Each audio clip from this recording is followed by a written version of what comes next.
to the commissioner, and we have Senator Pratt and Senator Jasinski. So welcome to the Woolen Mill. Welcome to the city of Faribault. I'm really honored that we're able to host this event, and thank you to the mill for opening your doors and allowing us to have this here. I'm going to introduce our mayor. This is Mayor Kevin Voracek, and he'll provide a little bit of background for the city and just also welcome you, but thank you for coming. We're excited about this conversation and hearing the stories of our industry. So Mayor. It was actually quite funny when I got the location change, because we were supposed to be at Sage and now we're at the Woolen Mills, and it fits right in with our story of historic to high tech, because we don't get much older than the story of the Woolen Mills in Faribault. It used to originally be downtown. They had a retail shop on the corner, which that building will probably be razed this year due to the county's expansions, but that's another story. But then we've got this place that's been here, and we were just down looking at a brick in the wall where somebody had signed it in 1911, and it just tells you the history of what can happen with somebody's vision and how a city can keep growing. Without great things like this, and without things that the deed does and the state with all of our economic development partners, it would be hard to keep things here. We have Daikin at the table. We've got great stories about how Daikin was going to leave Faribault, but with some great partnerships, they decided to stay and keep their plant here. And not only did that add one more plant to Faribault, it kept an existing plant that was already here, and it kept one down in Otana.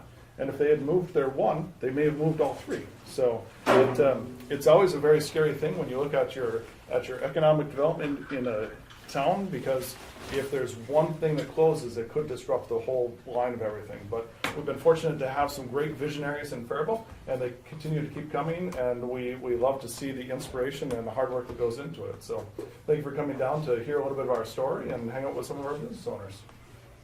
That's With great. that, we'll turn it over to you, Commissioner. Great, excellent. Well, thanks, Mayor. Thanks, Deanna. Thanks for your leadership. You're lucky to have two great leaders kicking this off for us today. Deanna, I think many of you know, was the 2002 Economic Developer of the Year. Thank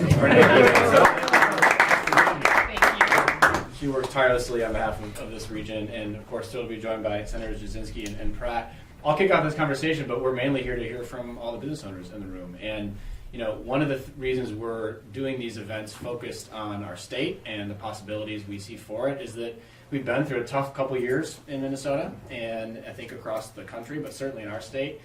And we also know we have a great story to tell, that in fact this is an extraordinary state with an extraordinary economy. And it is a state that has long punched above its weight on so many levels, and a story that I think has kind of been we've been more hesitant to tell than maybe other states have. We see our neighbors putting a lot of money into marketing and telling their story and getting out there and sharing what they have to offer.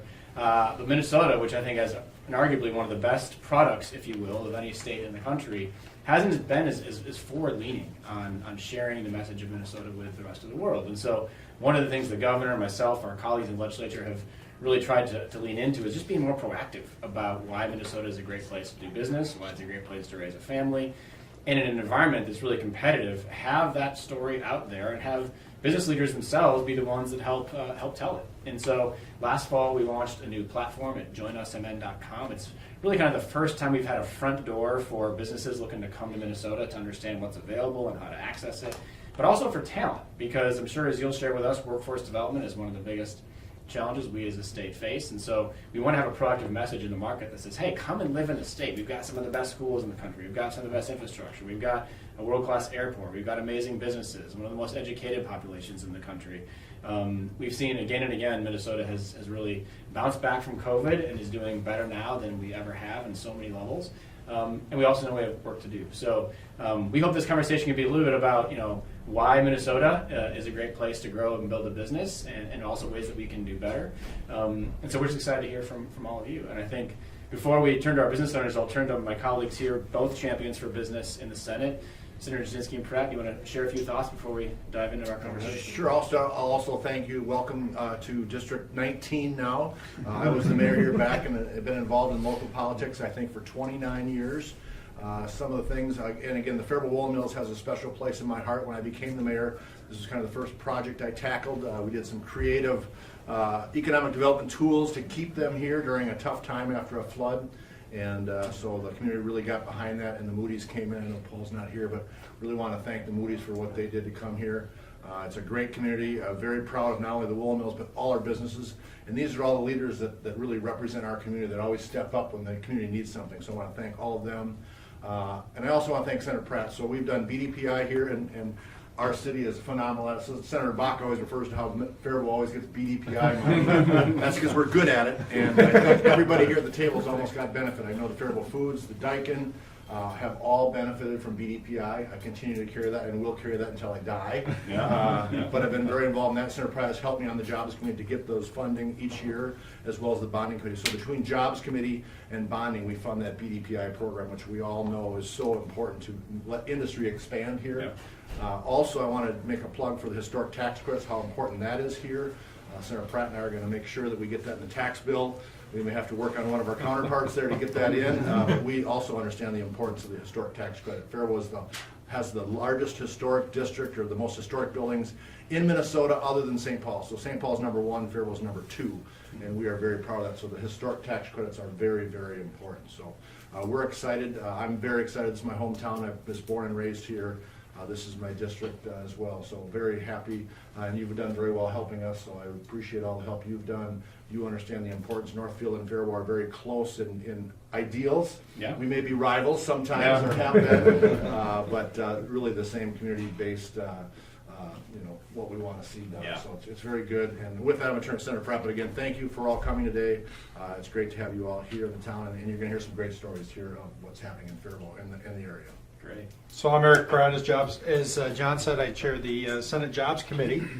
We also focus on economic growth, and I got to say, you got a heck of an advocate and a cheerleader up in St. Paul for you. I mean, when we look at all of the growth and expansion and success down here, John is really has been your greatest advocate. It makes it easy to put some of those investments into these bills when you see the success. We like to build upon what's working. And so, thank you for having us here. I'm really interested to hear what you have to say, because we want to continue to build this. The commissioner and I have talked, many, many times, and even though we are on opposite sides of the political spectrum, we agree that, what's good for the Minnesota economy is having a healthy greater Minnesota economy, a greater metro economy, both. But it's good for the entire state when we all work together. Yeah, well, thank you both. Well said. Excited to learn from all of you. And I guess, in a typical roundtable, we would just ask a series of discussion questions and chat, but we've kind of changed the model a bit today, and we've asked all of you to come with kind of your answer to the question for why Minnesota, and why you think this state is a good state to do business, a good state to live, to raise a family. Ross, we'll start with you again. Thanks for having us here. What an amazing story, amazing facility. Why Minnesota, from your perspective? Yeah, well, thank you for coming, by the way, and thanks to everybody for coming to the mill, because the best thing we can do is get people here to actually see what we do, and it's a unique experience. It's a unique place. It's the oldest manufacturer in the state of Minnesota. We've been around, really, we've been making blankets since Abraham Lincoln was president, which is really a cool part of our story. I've been involved here for the last 2 years. I became CEO in January, and we've experienced a real renaissance in our business despite the pandemic over the last couple of years. Our sales have nearly doubled, and our workforce, which we're probably even more proud of, has more than doubled since we got going here 2 years ago in February of 2020. And I think that really is kind of the key. Answer to the question why Minnesota. It's the people, and the people of Faribault. And I've worked in a number of different businesses, not only in Minnesota but in Wisconsin, out east. And I come back to the people, and the people here in this community, the dedication, the passion, the hard work, and commitment to Made in USA is unparalleled. We have second, third, fourth generation people working here in this mill. And the fact that we've been able to double the number of employees at the mill during a very challenging time and have less than 10% turnover, I think it makes us a bit of an anomaly. But I think it's a real testament to our workforce and the commitment to the people in this community. Yeah, well said. I mean, second highest graduation rates from high school in the country, third highest college graduation rates. Talent is kind of one of the secrets in this economy. Yeah, absolutely. Rod, you're a CEO of a tool and die manufacturer, and I'm curious, as you think about the question, why Minnesota, what comes to mind? It's unique to think about that a little bit because I'm born and raised here. So you think of why Minnesota. My parents grew up here. Why did they grow up here? Because their parents grew up here. Right? So that's why. So it has more to do with why are you still here? You know, I have opportunity to travel around the country on vacations and do this and that, but when we talk about Faribault uniquely, it fits my lifestyle. It's a small community. It's close to anything you want to do. 45 minutes, you're at the international airport. It takes you longer to do that coming from across the metro area. It's a lot more time. So from that perspective, the outdoor life that we have around here with the 10 lakes within 10 miles, the hiking, the walking, do those types of things. If you want to get involved with culture, you can. If you want to get involved in the woods, you can. And just provides you that opportunity. The Tool and Die Company, it's made up of individuals that like to do a wide variety of things, and it fits in the outstate. We have unique people. We have a long history of keeping, we have probably about a less than a 5% turnover rate. We're typically successful in finding high-skilled individuals that are ready to work. Lately, a lot of it's to not drive past us to the metro and to stay local. So I guess more Minnesota is you have the lifestyle, you have the climate, you have the seasons, and you have the people. And every place, every state is going to say we have those things. It all depends on what you've been growing up to and what you're used to. Is Yeah. what it comes down to. We're fortunate to be in a community that has good growth. Lots of variety of customers for us. I would say that everybody at the table and in here that we've helped support at some point in time. At some very significantly, and others just minor. And so very unique in that position. I think we play a role in why are these other companies successful? Because you have a machine shop, you have a tool and die company that is local, that is close to them, that can meet those needs and get them up and going. Help Sage get their coder up and going on a Saturday. Or they're over there tomorrow as well. Faribault Foods, the same thing. Daikin, the same thing. Turkey Store, the same thing. And that's a unique thing. Without companies like homegrown businesses that are there to support these other ones would have a much harder time being successful in their community. So I think we play a role in why Faribault because of that. So when it comes into that point, you know, what is needed to help support those new companies starting up in the communities where people are born and raised and want to make a better deal. And also, what are we doing for education? And we'll talk more about that on the round table. There's more to it than a high school grad and much more to it than a college grad. There's something in the middle there that needs more focus. Yeah, no, I think that's right. Real sense of community. I mean, I think you're right to say we want this to be kind of a state where you can live anywhere and access the global economy, and policies like broadband to make sure we've got that everywhere across the state are really important. As mentioned before, I grew up in Northfield, and my dad had a small landscaping business out on Highway 3, and when he retired, he sold it to a guy probably about my age who came with his family from St. Paul because they wanted to live in a smaller town in that community where it was more tight-knit.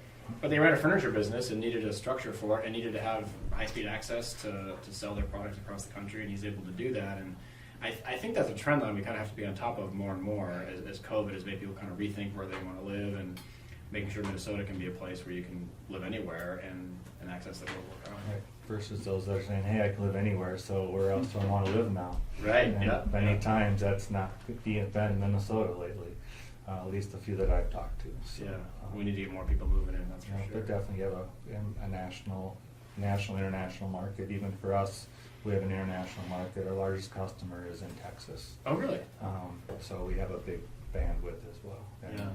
the community and market allows that. So.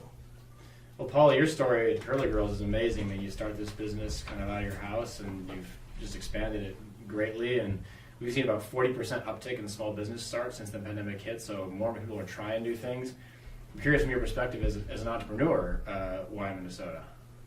Well, for me, I'm unlike probably most of the people at the table, did not grow up in Minnesota. I actually moved to St. Paul after I graduated from college in 1996, and then moved down to southern Minnesota when we got married. And actually, I prefer it to the Twin Cities now, which I do like the proximity to the cities, and my kids like the proximity to shopping.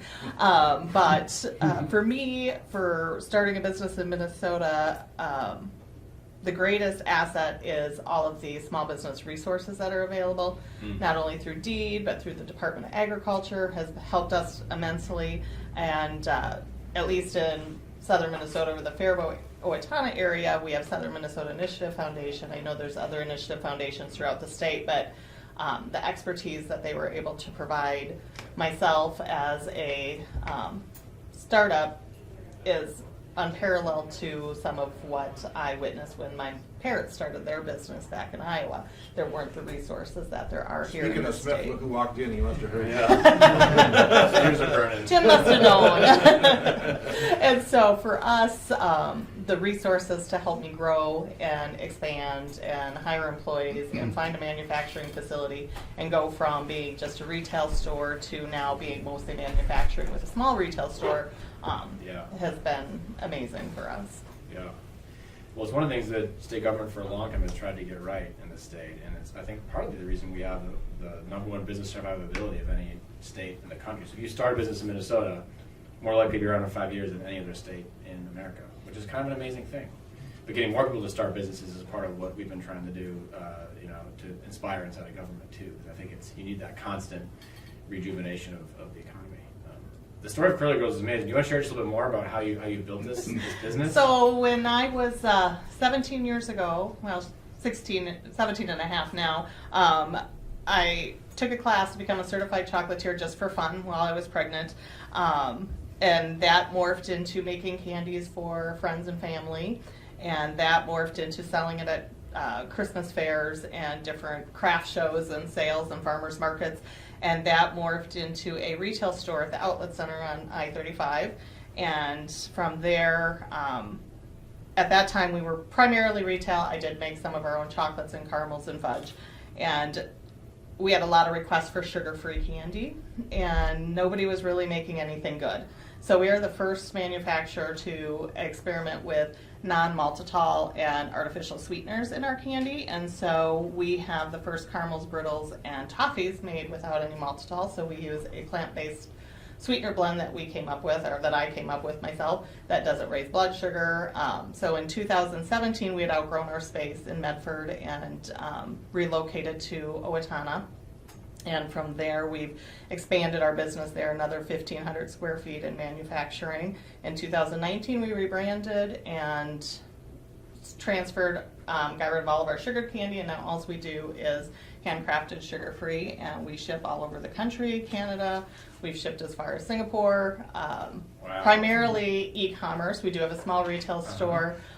We've expanded now into 132 different Hy-Vee stores in the Midwest and are adding retailers quite frequently. So yeah, and we do it all with some really old equipment, kind of like the woolen mills that we found and had refurbished. You sure it's that old? Okay, not as old as some years. Well, that's an amazing story. That's awesome. Well, congrats. What a great Minnesota story. Yeah. Will, as a global business, Daikin obviously, Japanese company here, and you chose Faribault very deliberately, and curious why you did that and why Minnesota is right for Daikin. Yeah, I mean, Daikin's the largest HVAC manufacturer in the world. We've got plants in like 115 countries around the world. So, yeah, I mean, clearly we had a presence here already, right? We got a factory just down the road from the Woolen Mill. Been here for 60 plus years, right? Extremely successful factory.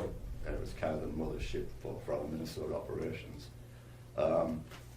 So when we expanded into Owatonna in 2000, right? Yep. A relatively small factory in Owatonna, but it's grown 3 times the size of what it was when we first started that factory up. And we put $10 to $15 million of investment in there just recently. So when we come to build our new factory, we found a factory that was available, right? We're kind of one of the lucky ones. We found this big warehouse north of the town that I walked into. I was just looking for warehouse space and thought, this could be a really nice factory. And we were launching a new product. Our head office is in Plymouth. We had a super successful business in Faribault and Owatonna. We had our design center in Plymouth. we were launching a brand new product, and we make very complex products at Daikin. This is Yeah. not like kind of your residential air conditioning. We make very much built to order, highly engineered air conditioning. Size of this systems. room kind of air Yeah, conditioning. absolutely. Yeah. And so, you know, I pushed the company pretty hard to build the facility here. Now, it wasn't easy. You know, we've got a plant in Mexico. We've opened up the largest plant, I think the second largest plant under one roof in the US, right? I think after Boeing, we've got the Texas Technology Park is just opened up just outside of Houston. So we had to really look at all of these locations to say, and justify to our Japanese owners that Faribault was the right place to build it. And we were able to convince them for many reasons that, you know, we talked about here. Mm-hmm. You know, just a great work ethic in the Midwest, right? Highly educated workforce. 60% of our employees in Faribault South have got a 2-year degree. You know, we've got a great tech college here that we partner with, South Central College, just down the road. They do tons of training for us, and they can help us with our educational needs in the workforce. So we were able to convince them. Obviously, I was an advocate for it, and you can tell I'm not from here. I didn't grow up here, but I moved my family here 26 years ago. That's when I first met John. His sister was my next door neighbor. Oh, no kidding. And my kids were really little, and kind of grew up in the Faribault school system, went to the U of M, and still live here in Minnesota. So, you know, I was an advocate for Minnesota, advocate for Faribault, and we were able to convince you know, a multinational company to invest $60 million plus in what we call our Faribault North facility, Right. which is intended to be a flagship for the type of business that Daikin does there, which is this built to order, a highly engineered air conditioning unit. So yeah, we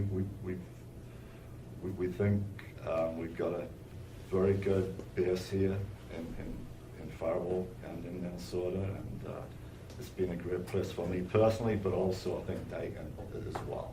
Yeah. Highly successful businesses. It really is. And we should thank Willie again. I know he pushed very, very hard to get it here in Faribault. Again, that's the connections you had to do that. Yeah. And obviously BDPI, you hear two great BDPI stories here as well, but Yeah. I mean, having local people here that are connected with business that want to expand here in Faribault is huge, and I think that's one of the biggest things we're successful at, is networking and having MRG available to make your, you know, things you need and vice versa. Metcon being, Yep. you know, great, you know, general contractor for us. I mean, Kevin McKinnon's team at D Yeah. was excellent. Deanna with the city of Faribault, the Rice County team, all came together really to, Yeah. you know, to sweeten the deal. I mean, it wasn't a game changer for us, but it helped. It Helped does. me sell it to the Yeah. Japanese that, you know, hey, we're getting this help from the state, we're getting this help from the city, and the county, and the community. Yeah. Those things are important to the international owners like Daikin. Yeah, I mean, it shows that there's a welcome sign out, you know. Yeah, exactly. With the state cares. Yeah. Yeah. Well, we had the opportunity to meet some of your colleagues in Japan before the pandemic when we were over there, which is great. And I think I told you before, we toured the facility before you put everything on the floor, just after you'd gotten it. So we're excited to go back. But It's congrats. a beautiful facility, a lot of technology in there. Yeah. Yeah. Well, Dave, you might be running the second oldest business in the room, which is probably rare. Usually it's the first, but Faribault Foods, a storied business here, and curious your perspective on why Minnesota. Yeah, so Faribault Foods has been here since 1895. Just a few years short. I sorry.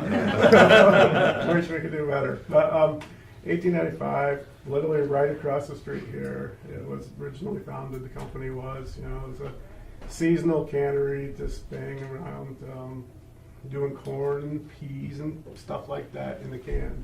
And so over the years, the company continued to grow, always privately held by the Vanderveer and McDonald families, and it continued to grow. Nice little business. We've kept adding on to the plant across the street here, adding on, growing it, add some other plants around the state and so forth. And the McDonald family, Reed McDonald, our CEO, he was a great guy. A lot of you guys knew Reed. John knew Reed very well. A bit of a character at times. But he got older and just couldn't really keep up with the business, and none of his children are interested. So in 2014, the company was sold to another privately held company called La Castania out of Mexico City. So it's a large international food manufacturer. Same type of product lines in a lot of ways, a lot of canned foods. We're still one of the largest canned food companies in the world. Basically, that plant out there, our new plant that we built, will put out 2 million cans of product every day. And so you ask, why Minnesota? It's part of it is a good distribution hub that really is. A lot of people don't realize you're right on I-35 here in Faribault. It is a great distribution hub. They hit Chicago, hit the Texas market, hit some of the, even out to Seattle. It is a good market. We have other plants around the country, and this one covers easier than any other place because there's so much comes to Minnesota. It's a great way to distribute out too. So that's a big part of it. So we had the opportunity in 2014 to build a new facility out there, help the city, help everybody around this table.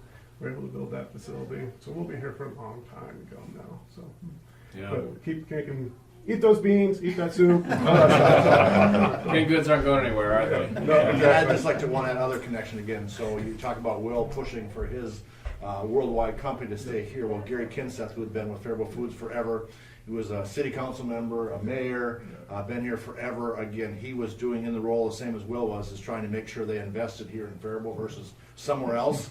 And that was a key thing. Dave's been there as well, a long time as well, and was great. But Gary Kinseth was, again, it's that community connection that keeps the pusher to push these worldwide companies to stay here. So it's the local people that are pressing worldwide companies to stay here in Faribault. So it's very, very important. Yeah, as well. a little story there about Gary. Myself, Gary, and new owner of the company in 2014. We were touring around the facilities and looking and meeting all the people. We went out to our distribution center out there and sat in there, Gary, myself, and the owner.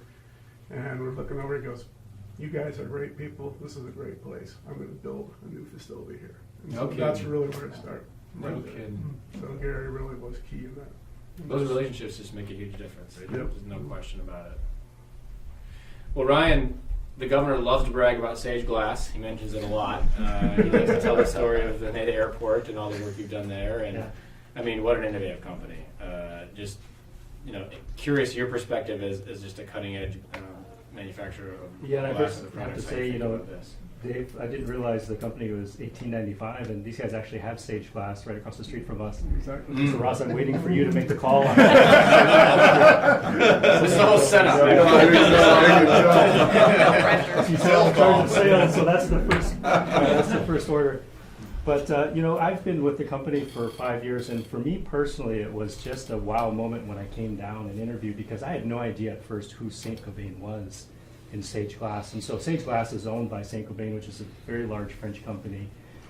They've been around for 357 years, and we've been a part of that since 2012. And so we did a lot of work to continue to grow in North America, but then as a part of Saint Gobain, we've been able to grow globally.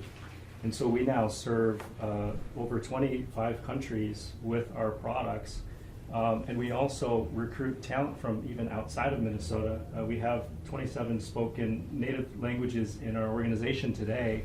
And I think the why Minnesota for a lot of the people, much like myself, is that Minneapolis I see is still a technology hub. We've got a lot of talent. We've got great electrical engineering, mechanical engineering, even chemists within our organization, and they love living in Minnesota because of the activities you can do outside of the Twin Cities, as well as the culture you can get within the Twin Cities. So there's this nice balance.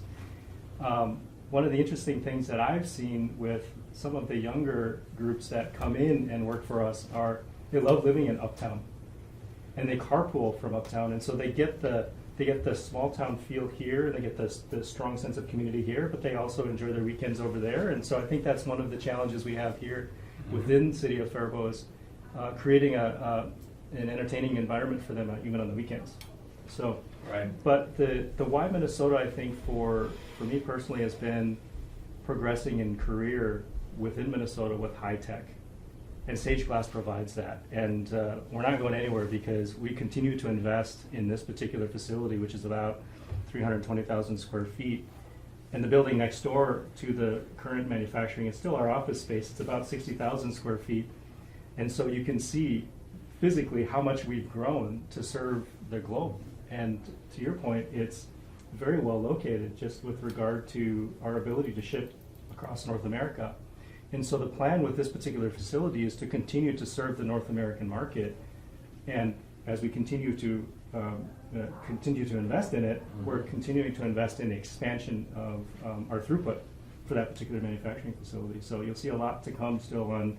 I'm sure you're going to be there more weekends to help us out. They're here this Because, Saturday. Yeah, we continue to just grow and add more equipment to that facility. So it's been just a fantastic journey for my 5 years, and the history of Sage Glass, carries through to even the new people that join us. They just love the culture. We take some of the culture of the French have in their communities, as well as the benefits that we have. So we've got pension, which is great, a great draw. And we also have up to 20 weeks of parental leave that we've just instituted in the last 2 years. And so it's huge for some of our younger Good workforce. for you. Yeah. Yeah. I want to add one more story because I've been mayor for 8 years here. And I go back a little bit more history, but again, so Sage started here in Faribault as a startup facility off of a spin-off of another company, the John Van Dyne, and we're here. And they actually, after they got up and going and were successful, they put out a deal to look at doing their HVM, or the high volume manufacturing.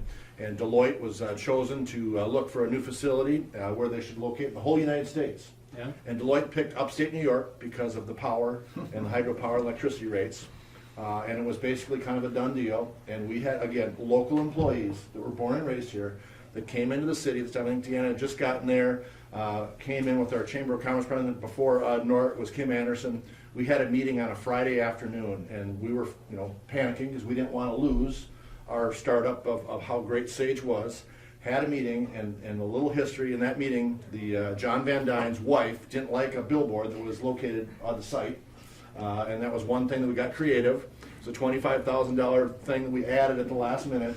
And we made a last-ditch sales pitch to keep them and talked about their employees and how important it is to have them here, and they stayed.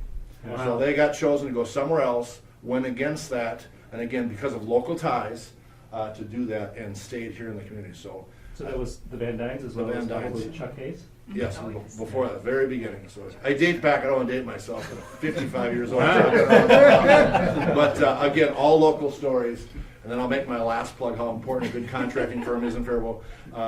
Between BDPI, all three, and then Metcon companies that worked on all three facilities to either manufacture or to redesign them, to build them, have been involved. So it's huge to have those local companies that can help industry grow. So just like MRG is as far as doing the tooling and things like that. As a construction company, they do a lot of things, and as Will can attest to, and all the rest of them can attest to, that having those group of people that work together with the chamber, with the city, and having all those partners with South Central College, it's really a team. And Deanna, I'm sure, is going to talk about how great our team is. But I know Deed knows about Faribault up there in your office, because we have lots of great projects.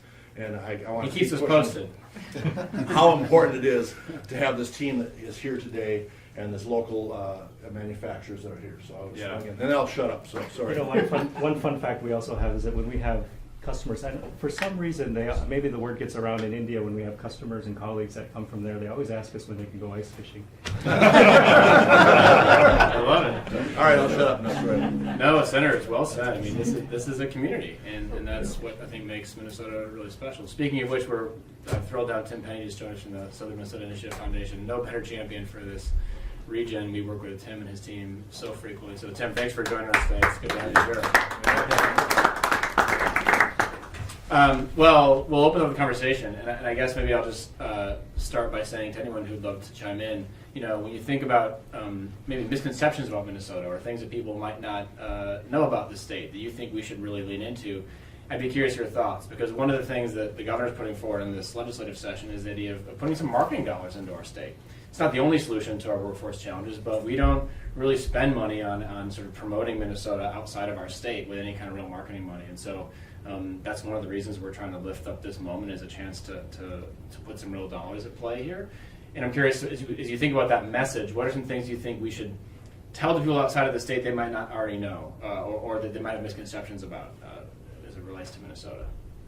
I mean, I think you could just start with a lot of what everybody said here, which is, it is a great place to live, and I spent 7 years at Target Corporation. We did a lot of recruiting up in the Twin Cities, and we always said Minnesota was the hardest place to get people to, Yeah. but the hardest place to get them out of as well, because Right. of the quality of life. And I think that it's a story that's not very well told, and you know, I think one of the challenges that we have to address as a state is the connectivity between the metro and outstate Minnesota. Particularly, I mean, I can tell you for our business right now, you know, a lot of the product you see on the wall behind you, we pivoted to become a consumer branded company. We think we have an opportunity to make this a national consumer branded company, but we need the creative talent, the younger talent, and a lot of them want to live in the Twin Cities. So how do we get them down to Faribault? But it is a great place to live and to start a career, whether you're young or old. Yeah. Great point. I think there's a point of, even just within the state, I think you gotta just continue to promote, you know, the seasons, and not say winter is the one to get away from. Yeah. There needs to be a way of promoting and marketing what you can do in the winter, what that season is like. The second is that mindset of, you're in the metro area, and to drive to Faribault, it's like, don't you like in Iowa or something? You know, which we're getting close to, right? But I think there's good work needs to get done that just show how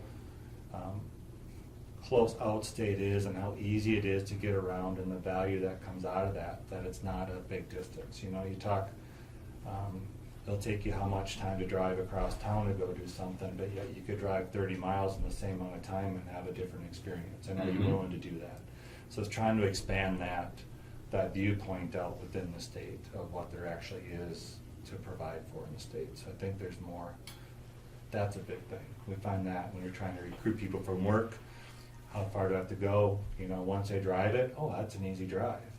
You know, if I have a meeting at our facility, the first time anybody drives down there is there 15 minutes early, because they don't realize how easy it is to get there. Yeah.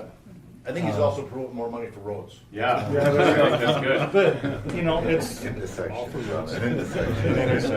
But it's that part of it. So I think as you're marketing, it's marketing it out and getting there. But I think you have to deal with winter.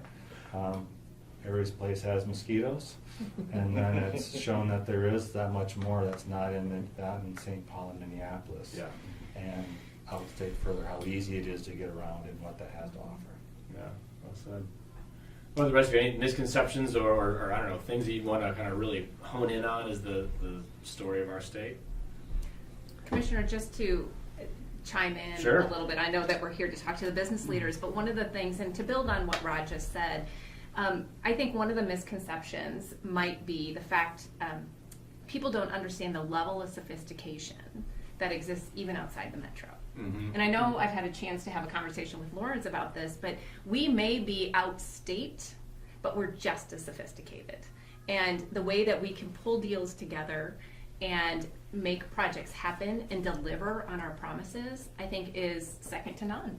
And that having that level of sophistication, people don't think of that when they think of outstate Minnesota. And so that's one of the misconceptions I guess I would like to see us share with the world is look what is taking place here.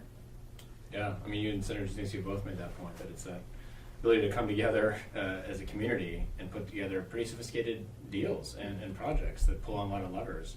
I think we in government and state government need to make that even easier on you. I think we're trying to simplify things in our department to make that a little more accessible, but you've managed to do that really well here. And not working in silos, working together is huge. I mean, when you get sometimes siloed, we work with other agencies and things like that. I think you got to make sure you're working together to help each other. And Faribault's been phenomenal, like I said, with South Central College, the city, the other manufacturers, the county. I mean, everybody's been really on a team. So. Yeah. And I'm just gonna make one comment. It's nothing, I don't want to be negative about it, but it's something that was also brought up to me. And I don't want to get into politics here, but you know, the taxes we are hearing. You know, so and I'm going to use a story. So and he's not here today, but KGP, Trevor Petras here, and he said, you know, when they're expanding across, they're acquiring companies across the nation, and much larger than they are. And he said, you know, John, he said, my mom said we're going to be here.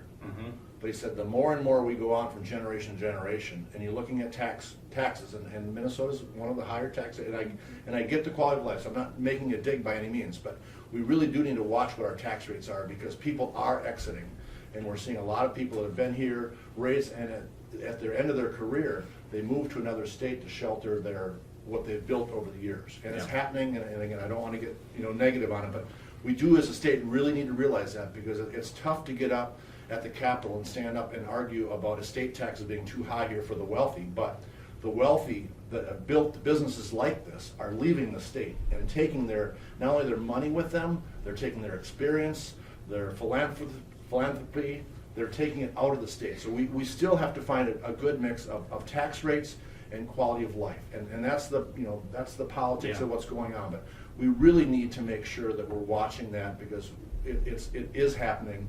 People won't like to bring it up to people like you coming into clinics, but we again have to make sure we're watching the balance. So I think it's a very fair point. Senator, I don't know if you want to add into that, but I know it's something you care a lot about as well. Well, it's something I care a lot about, as I've talked to manufacturers around the state, and I spent quite a bit of time up north, and I look at a facility like this, or Sage Glass, or Faribault Foods, or Rod, even your organization. One of the things that continues to be a concern is energy cost, and I don't know where you guys kind of sit there, but we don't have any natural energy. We have to, we don't have coal. We have some hydro, but I think we've got to look at the infrastructure in total to support both business and communities as well. Yeah. And having an energy plan, because what we're finding, whether it's digital, whether it's manufacturing, everybody's consuming more and more electricity, and we have to have it be stable and reliable, both. And I spent 12 years at Target, and I was talking to Jerry Storch not too long ago, and he's on a board that just invested in Massachusetts, and I said, well, Jerry, why'd you do that? That's a pretty high-tax state. And there were some other mitigating factors. So I'm worried about these folks leaving because of high taxes, and I think we do have to do something about the taxes. But we have to make sure that the infrastructure that allows you to operate profitably is there as well. And so that's been on the top of my mind. Yeah. Senator Pratt, brothers, you want to chime in? Yeah, I mean, if I was going to build another factory, the number one priority for me is corporate taxes is not, corporate takes care of that, from my business. Sure. So we'd be looking at the profitability, ROI on the investment, right? But the number one thing we'll be thinking about is, can I fill the factory with people? Yeah. And I know that's kind of the whole discussion about how we attract talent here. Right. And to your earlier question, I think about how can we improve that? I mean, again, little old Faribault here is only 60 miles away from downtown Minneapolis, 45 miles away from an international airport that can get you actually anywhere with tons of direct flights. So, you mentioned transportation, right? I-35. But, from a personal standpoint, you got the professional sports teams for just so everybody's passion. You Right. got college teams for everybody's passion. You got the little colleges in Northfield that, if you want to send your kids to one of these liberal arts colleges, it's got a lot to offer. It really has. I spent a lot of time at the U of M when my kids were going there to go at the basketball and the football, and it's a short drive from Faribault, and It is. it's great. Faribault's in a great location for that. So I think you could definitely put a good story together to attract talent here. Taxes are important. Personal income tax is definitely a factor. There's no doubt about it. I hear my son talk about, I gotta count in Minnesota, because he's married to a doctor. They make the high earners, So they're paying out. But he's worried about that. So you definitely do need to come. No, I appreciate it being raised here. I think it is an issue. I mean, the governor's only cut taxes so far, which is good. And I think with this surplus, clearly, a lot of this needs to go back to our taxpayers. That's a really important part of this legislative session.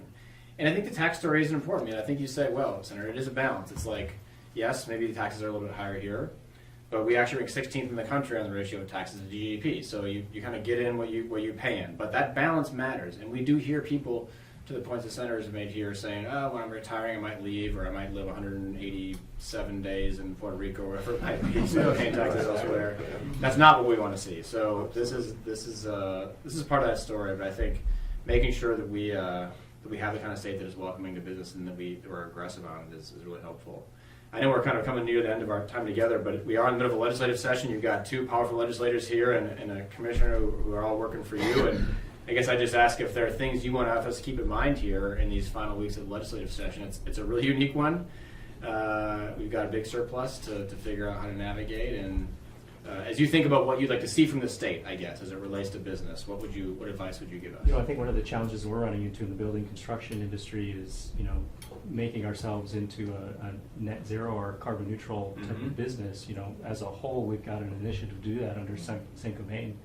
And so renewable energies is a huge thing for us. And so if we can source that, because we use so much of that energy, we have a better story ourselves. And so we could use any help we can on having some of that renewable energies to manufacture the product that goes into a sustainable building. So. Great point. And then you guys talk about, again, we passed unemployment insurance. I know the governor wants to get it done, but what's happening with unemployment insurance, we passed it 55-11 off the Senate floor. The House won't even take it up. We're trying to replenish that back to where we were, $2.7 billion. How's it affecting you guys as far as what you're paying in unemployment rates? Because I'm hearing 3 to 5 times increases of what you're paying for unemployment insurance. So again, we're trying to get that done. I know the governor wants to do it. We're having a little issue with the House right now to get that done. But talk about how important that is. Ross. I can jump in because it's you both have been very friendly and we appreciate that on that. And it kind of draws back to the same issue we had on PPP. That it's used as a political negotiating chip. But there are businesses like ours that are making real decisions about whether we hire or let go of employees, whether we invest in new capital equipment, and you can see we have a lot of new investment to do around here, or whether we don't do that investment this year. So it just provides a slew of uncertainty for businesses like ours on decisions that we need to make to continue to grow and expand and create more jobs, which is what we're trying to do. So I appreciate the fight that you're going with up there, and it just seems that we can all come together to get this thing done. Yeah, I couldn't agree more. This is the very first thing the governor rolled out in his budget was making sure we take care of this. And yeah, it's complicated with, I think, where the House stands, but I tell you, the way that this actually gets done from a truly practical standpoint is putting a frontline worker package in play that'll work. And that's just the reality that we face at the Capitol right now. And frankly, that's good for the economy too. It put money in the pockets of consumers so they can buy blankets or whatever they want to spend it on. But I think we can get both done, but I hear you. It is frustrating from a business owner's perspective, who's now going to have to, our department obviously runs the program, probably get some kind of a future voucher to come back and repay it if we do it at the end of the session. So negotiations are happening. They haven't stopped since the 15th, but I think this is a point we're in violent agreement about with the committee and the department and really want to get done. What else? What else is on your? And just to follow up, and I've shared this with John many times, it's frustrating when you see these things that you have to have this for this, right? We can't just do the right thing. We can't just agree on this and then go work on the next thing we agree on. And everything has to be paired, and that puts you guys in a really difficult situation. And I'd like to see them both move. Just let's move them as we get them. Commissioner, you asked about what should be top of mind as the session moves to a conclusion. I helped Enterprise Minnesota host a manufacturing session here about a month ago, and workforce. So you do have a surplus, and there are a lot of good two-year institutions around the state, including one here, that I think are very responsive to what they're hearing from the companies in their town. There are some two-year schools that are beginning to reconnect with the value of getting high school kids aware of the technical opportunities in their community.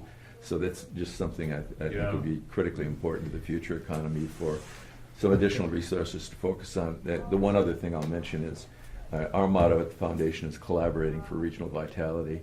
And this community has been amazing in reaching out to us. We don't have tons of resources, but they're always trying to figure out if there's something we can bring to the table. We were involved a little bit with Sage all those years ago. We helped Paula a couple times to grow her business, and we're proud of that. But this community does a phenomenal job between the EDA at the city and the county. The chamber is very active. The elected leadership here is very active. As was mentioned earlier, the community college, technical college is very active. And they figure out how to get it done. So maybe the other point to stress is to the degree that DEED and other state agencies are trying to help this same cause to grow the economy in Minnesota, be a part of the collaboration as best you can. Yeah, and trust local leaders, and trust local leadership. I mean, we have as a department drastically shifted our model for funding and decision making to local leaders over the past 2.5 years. Frankly, we had to. I mean, with all the money coming in and all the challenges we're trying to solve for, partnered with initiative foundations and CDFIs and other local partners has been the only way I think we've been able to do this with the kind of local knowledge you need to stem some of the really big challenges that you've all faced. So maybe we'll wrap on that note of just gratitude. I think for the business leaders in this room who are building jobs, who are building our economy, who are creating opportunity, you are the reason that our state has been so successful. You're the reason we have a good story to tell, we think, and why we want to tell it more. And we know you've faced pretty unimaginable challenges over the past couple of years, to put it mildly. And you know, our agency and several others in government have done our best, I think, to be a bridge between government and here. And where we're getting that right, let us know. When we're not getting it right, let us know that too. But despite whatever internal conversations we have within the family about what kind of state this should be and how we should run it, I think we can all agree that as we promote the state externally, we should kind of come with that one message of why this is such a great state. And I think that's really the spirit we come to this conversation with today. So thank you so much, Ross. Again, thanks for having us here. Senators, thanks for joining for this conversation. And Deanna and Mayor, it's been a good conversation. So thanks, everybody. Thanks for